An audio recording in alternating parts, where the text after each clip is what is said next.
So here's the thing, sometimes being a good person can backfire. I overheard some American dude in Panama City talking on the phone about how no one spoke English. And I thought, let me help him out. Spoiler alert, ended up $400 out. Here's how I got scammed. So I overheard this guy on the phone looking stressed, saying something like, everyone here speaks Spanish. And I asked if he was okay, and that's when he shared his story. He told me he was an American soldier whose bag had been stolen by a taxi driver when he got out to buy something.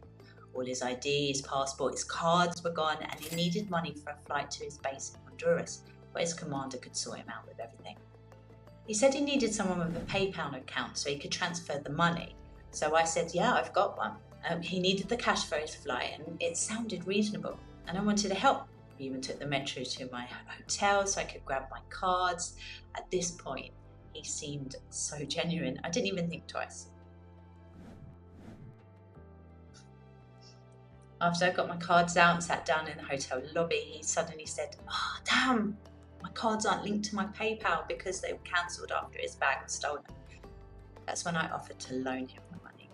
He gave me his details, his name, his address in Chicago, his military unit, even his rank.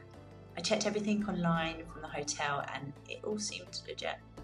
We headed to the cash point, and while we were walking, he even talked about survival skills he'd learned in the jungle, like using landmarks to navigate. It's just crazy how unbelievable it was. When I handed him the $400 though, I did say, I'd never normally do this, and he replied, I want you to feel good about this. He even offered me his wedding ring as collateral, but I told him, if you don't pay me back, that's on you. That day I felt really good about helping him until the next morning. I emailed him to follow up, telling him how much it was with charges, and there was no reply. That's when I had the sinking feeling that something was wrong. And I searched online for military scams, and there you go, this one was there. It wasn't just me, it's happened to so many others. The details he gave me, probably all fake. A message to you, Jamal Garner. Thanks for teaching me a very valuable lesson.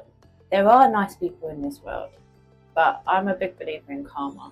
So I'm not going to let someone like you take away my good heart. But I will be very much more vigilant. So thank you, if anything, Mr. Jamal Garner from Chicago, rank E7 from the Unit 19 Airlift.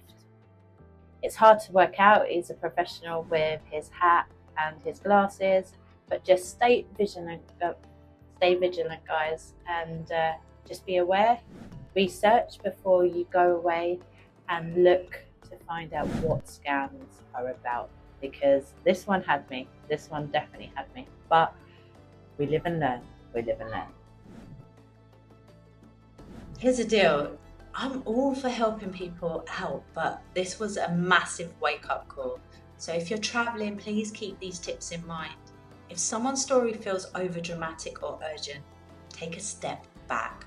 Never hand cash over to strangers, no matter how convincing you think they seem. Always trust your gut. If something feels off, it probably is. And research common scams in the area you're visiting. It can save you a lot of trouble and money. So have you ever been scammed while traveling? Let me know in the comments. I'd love to hear your story and how you handled it. And if this video saves one person from falling into the same trap, it's well worth it. Don't forget to like, subscribe and share this video with your fellow travelers. And make sure you stay safe traveling. Travel smart and travel safe.